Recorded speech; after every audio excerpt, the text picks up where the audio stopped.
صرف بتکما کی مبارکباد دینا خواتین کی عزت افزائی نہیں، حقوق اور وعدوں کے مطابق سہولتوں کی فراہمی ناگزیر، ماہانہ 2500 روپے مالی امداد فی الفور فراہم کی جائے۔ دفتر تلنگانہ جاگرتی میں بتکما تقریب سے کے کویتا کا خطاب۔ صدر تلنگانہ جاگرتی کلواکنٹلا کویتا نے دفتر تلنگانہ جاگرتی میں خاتون قائدین اور خواتین کے ساتھ بتکما تقریب میں حصہ لیا۔ پھولوں سے بتکما سجایا گیا اور اس تہذیبی و ثقافتی تہوار کو نہایتی عقیدت و احترام کے ساتھ منایا گیا۔ اس موقع پر خطاب کرتے ہوئے کے کویتا نے کہا کہ بتکما تہوار تلنگانہ کی تہذیب و ثقافت کی حقیقی عکاسی کرتا ہے۔ دنیا کے کسی بھی کونے میں ایسا تہوار نہیں ملتا۔ انہوں نے کانگریس حکومت پر تنقید کی اور کہا کہ گزشتہ میں وعدہ کیا تھا کہ بتکما کے موقع پر خواتین کو 2 ساڑیاں فراہم کی جائے گی، لیکن اس وعدے کو پورا نہیں کیا گیا۔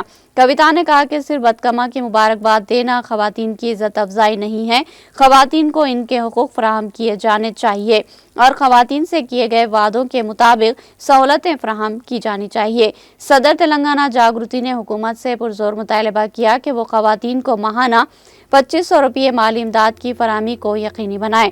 18 سال عمر کی تکمیل کرنے والی لڑکیوں کو اسکوٹیز فراہم کی جائے۔ بتکما کے موقع پر تقسیم کی جانے والی ساڑیوں کو بتکما ساڑیاں یا تلنگانہ خواتین کی ساڑیاں ہی کہا جانا چاہیے۔ اگر ان ساڑیوں کو اندرما ساڑیوں کا نام دیا گیا تو یہ کسی صورت برداشت نہیں کیا جائے گا۔ انہوں نے کہا کہ صدیوں سے خواتین ہر حال میں اس تہوار کو مناتی آئی ہے، یہاں تک کہ حال ہی میں گاجولہ رامارام میں حکومت نے غریبوں کے مکانات کو مسمار کر دیا، تب بھی خواتین نے بطور احتجاج وہیں بتکما کھیلا۔ کویتا نے کہا کہ مشکلات چاہے کتنی بھی ہو، خواتین کو چاہیے کہ وہ اس تہوار کو کسی روایت کو زندہ رکھے۔ انہوں نے کہا کہ جاگرتی کی جانب سے تاحال 110 بتکما گیت جاری کیے جا چکے ہیں اور مستقبل میں بھی اس تہوار کو زندہ رکھنے کے لیے متواتر مساعی جاری ہے۔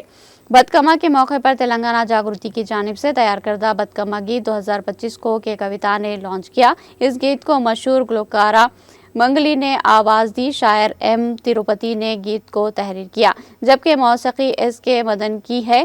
اس موقع پر ایم تروپتی، نوین آچاری اور دیگر مہمانان خصوصی شریک تھے۔